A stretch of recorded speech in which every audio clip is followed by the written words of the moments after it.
Sejam todos bem-vindos para mais uma aula do CPC comentado para estudantes. Hoje nós vamos estar fazendo a leitura e comentários acerca do artigo 79, artigo 80 e artigo 81 do CPC, que trata acerca da responsabilidade das partes por dano processual.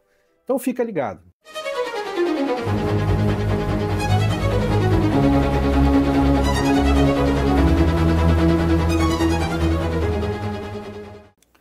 Bom, pessoal, antes de iniciar a nossa aula, fica aqui a minha dica de sempre. Cadastre na lista do Diário do Processualista para receber um conteúdo exclusivo, um conteúdo gratuito e um conteúdo valoroso para quem quer entender o mundo do direito processual, tá bom? Então fica a dica. Bom, pessoal, então para iniciar a aula de hoje, vamos fazer a leitura do artigo 79, que eu vou colocar na tela para vocês.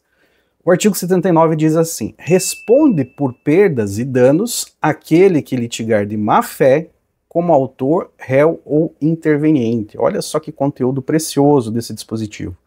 Então, primeiro vamos nos ater aqui à expressão litigância de má-fé, ou litigar de má-fé. Nós estamos falando daquela parte, que é representada por seu procurador, obviamente, que tem um comportamento processual que é abusivo, né? Ele se utiliza do processo, se utiliza de manobras processuais para atingir, de repente, um objetivo ilegal, né, ou para prejudicar a parte contrária.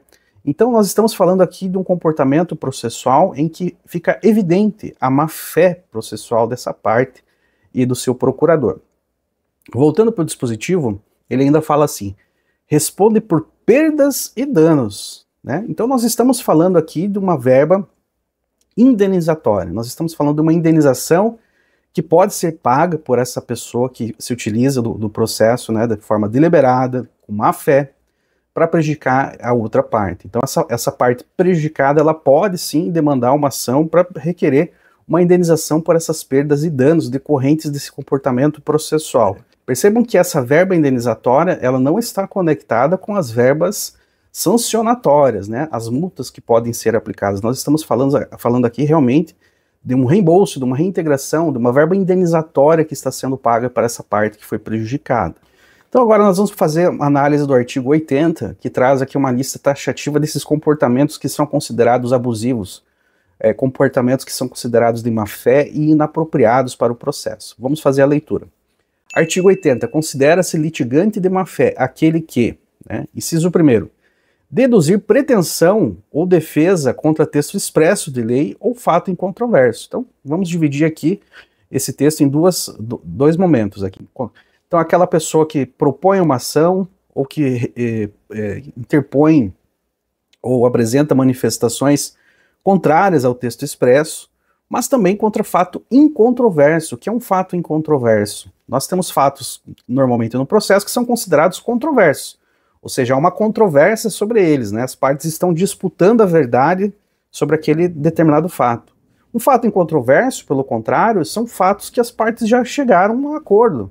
Ambas admitiram, né, de forma tácita ou de forma expressa, que aquilo realmente ocorreu. Então imagine que no decorrer do processo, próximo do final do processo, né, uma das partes vem reivindicar, vem trazer uma questão que é incontroversa, que já está pacificada, que ambos já concordam que aconteceu ou que é verdade. Então percebe-se aqui tem um caráter protelatório, caracteriza-se também a má-fé dessa parte, que está trazendo à tona uma questão que já está pacificada e que é considerada incontroversa. Então aqui o texto é bem claro, né? Deduzir uma pretensão, uma defesa contra um texto expresso de lei, ou seja, já uma lei que defina, e também contra um fato incontroverso. Vamos agora para o inciso 2º. Esse aqui é um pouquinho mais complicado a interpretação. Alterar a verdade dos fatos. E aqui nós entramos num dilema. Porque num processo nós temos uma disputa, nós temos um conflito, em que ambos entendem que tem razão, não é verdade?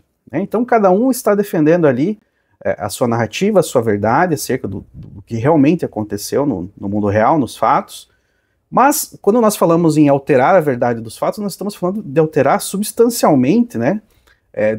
Fora daquilo que está comprovado documentalmente em sua defesa, né? Cada um, obviamente, vai trazer elementos probatórios para demonstrar sua tese, mas alterar a verdade é omitir propositalmente fatos que são extremamente relevantes para a causa, ou alterar completamente, né, a verdade sobre eles. Então nós estamos falando aqui de um comportamento que ultrapassa o mero exercício da defesa. Nós estamos falando de um comportamento que realmente é de má fé.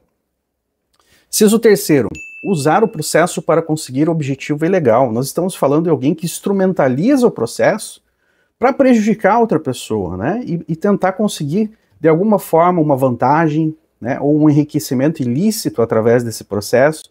Nem deveria estar demandando aquela ação, mas ela está usando propositalmente a tutela jurisdicional para obter essa vantagem e para obter um enriquecimento ilícito. O propósito do processo da tutela jurisdicional não é esse.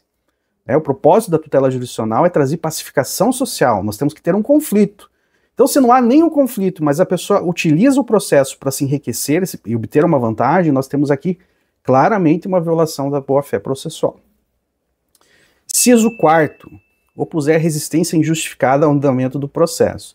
Essa é clássica, né? Então, a pessoa que utiliza o processo, utiliza manifestações, recursos, né? A via recursal é a mais utilizada, utiliza também a interposição ali de incidentes, né, protelatórios, tudo com o objetivo de atrasar o processo, né? Isso se observa muito, por exemplo, em ações de cobrança, de execução.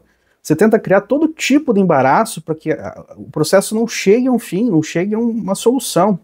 Isso realmente, isso vai contra tudo que há previsto, que está previsto na nossa legislação, especialmente esse comportamento de boa-fé, a obrigação de lealdade das partes também, e também a duração razoável do processo. Então temos aqui um comportamento que também configura litigância de má-fé.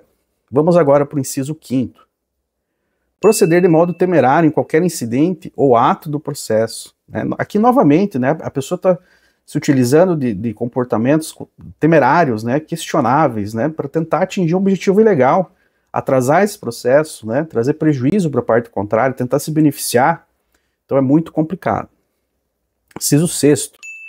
Provocar incidente manifestamente infundado. Olha como isso se conecta também à resistência injustificada, né? Você está criando um incidente processual que é injustificado, não tem aquela fundamentação robusta, não tem fatos robustos que justifiquem aquela manifestação, mas ainda assim você se utiliza, né, a parte e o procurador se utilizam dessa manifestação no sentido de trazer embaraços, né, para a tutela jurisdicional, trazer prejuízos e atrasos, né? Então é muito complicado. Inciso 7º. Olha que também está conectado aqui à resistência justificada, né? Interpuser recurso com intuito manifestamente protelatório. Então não há nem uma fundamentação robusta nesse recurso, né? E a parte se utiliza da via recursal, que todos sabemos que há uma certa demora para a resolução, utiliza-se propositalmente dessa via para atrasar o processo. Não há um compromisso com a celeridade, não há um compromisso da parte com a pacificação social, com a lealdade processual e com a boa-fé. Então o recurso é uma via utilizada com intuito meramente protelatório. Então isso é uma coisa que pode ser caracterizada como litigância de má-fé também. Vamos agora, superado o artigo 80, vamos fazer a leitura agora do artigo 81.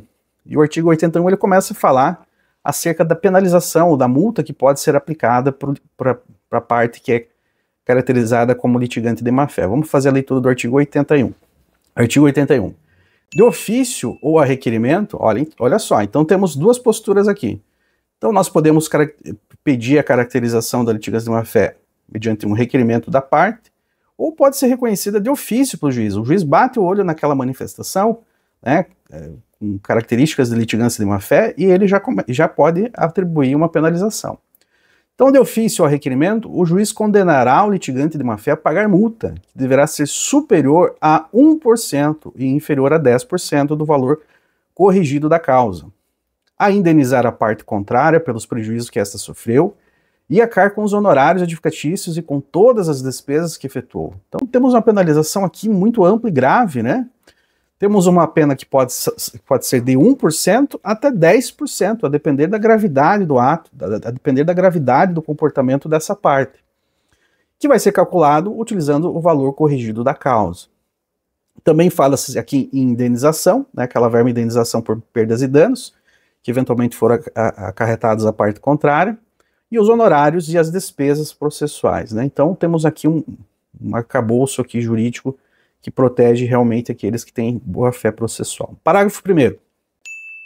Quando forem 2 ou mais os litigantes de má-fé, o juiz condenará cada um na proporção do seu respectivo interesse na causa, ou solidariamente, aqueles que se coligaram para lesar a parte contrária. Então, quando nós temos aqui uma situação de litisconsórcio, né, seja ativo ou passivo, a depender de qual grupo, né, se utilizou dessas manobras processuais com litigância de má-fé, o juiz também pode atribuir uma verba proporcional, a depender da colaboração que cada um teve, ou de forma até solidária, se ambos foram beneficiados, né, a depender dessa colaboração na forma como foi lesionada a parte contrária. Então, muito interessante.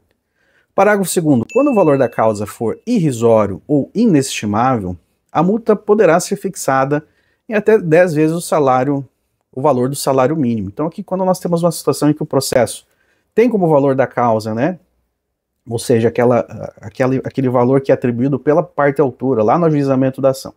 Quando tem o valor da causa, um valor baixo, né, então aqui o juiz pode alterar e fixar em salários mínimos, no sentido de trazer o efeito pedagógico, o efeito punitivo adequado a essa parte que está lesando a parte contrária. Parágrafo 3º. O valor da indenização será fixado pelo juiz, ou, caso não seja possível mensurá-lo, liquidado por arbitramento, ou pelo procedimento comum, nos próprios autos. Então aqui nós temos uma situação, como nós estamos falando em perdas e danos e uma verba indenizatória, existem situações que é difícil você mensurar qual que foi o efetivo dano que a parte sofreu. Então aqui a lei ela estabelece a possibilidade de se fazer isso através do arbitramento, né? Então vai ser liquidado por uma fase processual de arbitramento. Obviamente vai ter o trabalho talvez ali de peritos, né, que vão fazer uma avaliação do caso concreto para verificar qual que é a extensão do dano que a parte sofreu, né? Essa parte que foi prejudicada pelo comportamento do litigante de má-fé. Então o que nós temos aqui é um dispositivo que traz punições severas, né, punições que poderiam até ser maiores a esses litigantes de má-fé e que visam salvaguardar um processo célere, né, um processo que esteja eivado de boa-fé, que as partes tenham um comportamento processual adequado e que se vise uma duração razoável do processo e, acima de tudo, a pacificação social. Bom, pessoal, se esse conteúdo fez sentido para você, se ele foi bacana, eu peço o seu like, deixe seu comentário, compartilhe com os amigos e não se esqueça de se inscrever no canal, é muito importante para nós. Temos aqui muitos inscritos recebendo o nosso conteúdo e propagando o direito processual aí para o Brasil inteiro, tá bom? Dito isso, um grande abraço a todos.